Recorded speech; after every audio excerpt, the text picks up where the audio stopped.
A lot of people think downsizing is about finding a smaller house.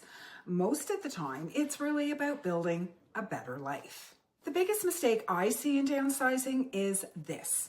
People start by looking for what they want when they should first get clear on what they actually need. If you're thinking about downsizing, this matters more than most people realize, because the home that looks good on paper, well, it's not always the home that works well in real life. And this is where many people get stuck. They start searching with a wish list. A nice kitchen, a pretty view, a main floor primary bedroom, maybe less maintenance. Maybe it's a condo, maybe it's a bungalow. And there's nothing wrong with wanting those things. But downsizing is not just about wants, it's about fit, it's about function, it's about how you want to live your everyday life. That is why today I want to talk about the difference between what people think they want when downsizing and what they actually need. Well, the two are not always the same. And if you get this part wrong, the move can feel disappointing, even if the house itself is beautiful. When people first start talking about downsizing, they're often saying things like, I want less space, I want less work, I want something newer, I want to be closer to family, I want a bungalow, I want a condo, I want to simplify. These are good starting points, but it's not the full picture. When someone says they want a condo because they are tired of property maintenance, that sounds reasonable. But what they may actually need is privacy, space for guests, room for hobbies, and a monthly cost that feels manageable on a retirement income. So the condo they thought they wanted may not actually give them what they actually need. Or someone may say they want a detached bungalow. Again, that sounds logical. But what they may really need is one-level living, lower monthly costs, a shorter drive to everyday services, and a home that doesn't require constant updates. Sometimes what people think they want is based on a picture that's in their head. What they actually need is based on how they live.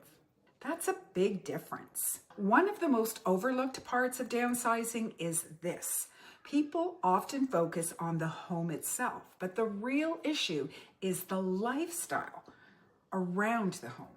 You may think you want a beautiful house in a quiet area, but if that quiet area means a longer drive to groceries, doctors, family, or social activities, well, it may not support your next chapter very well. You may think you want less square footage, but if you still host family dinners, need a home office, or want room for grandchildren when they come to visit, well, going too small can create a new kind of stress. You may think you want to cut costs, but if the move puts you into higher condo fees, more expensive renovations, or a location where you need to rely on paid services more often, well, those numbers may not work the way you expected. This is why downsizing advice needs to go deeper than just buy something smaller. Smaller is not always better. Better is better. And for many people, a better move means asking different questions.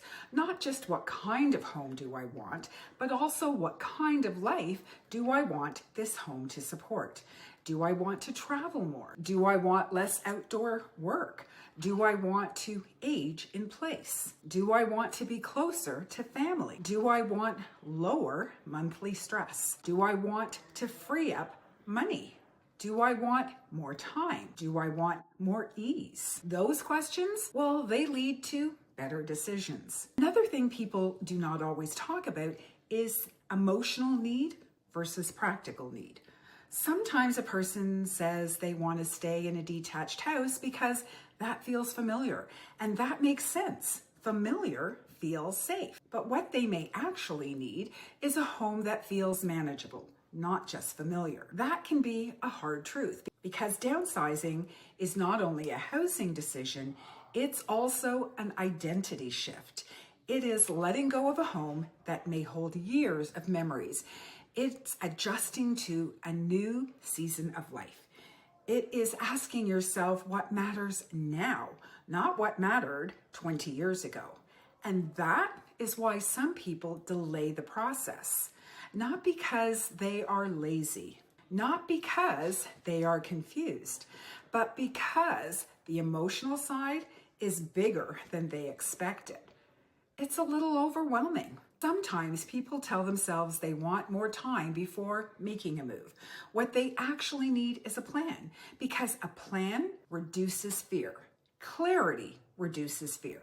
And once people understand their options, the whole idea of downsizing often feels less overwhelming. There is also the money side, and this is another area where what people want and what they need, well, they can be very different. Many people want to keep as much money in their pockets as possible. Of course they do, especially if they're retired or thinking about retirement. But what they may actually need is not simply the cheapest home. They may need predictable monthly costs. They may need accessibility. They may need less risk. They may need a home that doesn't surprise them with repairs, stairs, or upkeep they can no longer comfortably manage. The cheapest option, well, it's not always the safest option. And the most attractive option is not always the smartest option. A good downsizing move should support both your finances and your peace of mind. That is why I always think it's wise to look at the full picture, not just purchase price, but also property taxes, utilities, condo fees, future maintenance, travel costs, renovation costs, storage needs, and even the cost of replacing convenience if your new location makes daily life a little harder. These are the things that can quietly shape whether your move feels freeing or frustrating. And here's something else that is not often talked about. Some people think that they want to wait until they are fully ready, but in real life, people rarely feel fully ready. What they usually need is enough clarity to make a smart next step. Not a perfect plan, not total certainty, just enough clarity to move forward with confidence. And that might mean starting before you think you're ready. It might mean getting advice early. It might mean looking at options before there is pressure. It might mean understanding values, costs, locations, and timing now, so you still have choices later. If you're finding this informative, you may want to check out this video on downsizing, the real cost of waiting too long to downsize, because timing, well, it can affect your choices more than many people expect. So when it comes to downsizing, here's the heart of it. What people think they want is often based on features. What they actually need is usually based on function. They think they want less house.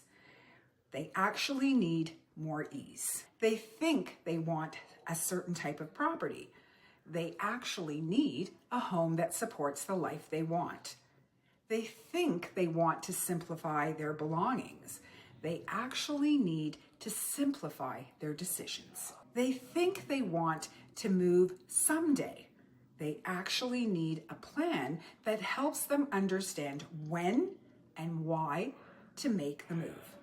And once you see downsizing this way, well, it changes everything, because now you're not just shopping for a house. Now you're choosing how you want to live. That is a much better place to make a decision from. If downsizing is on your mind, or even if you are just starting to think about it, don't rush to the listings first. Start with your real needs. Start with your lifestyle. Start with your money. Start with your future. And start with what would make life feel easier, lighter, and more manageable. This is where the right move begins. And if you would like help thinking through the next step, download my free downsizing guide. The link is in the show notes below. It'll help you think through the questions, choices, and the next steps so that you can move forward with more clarity and confidence.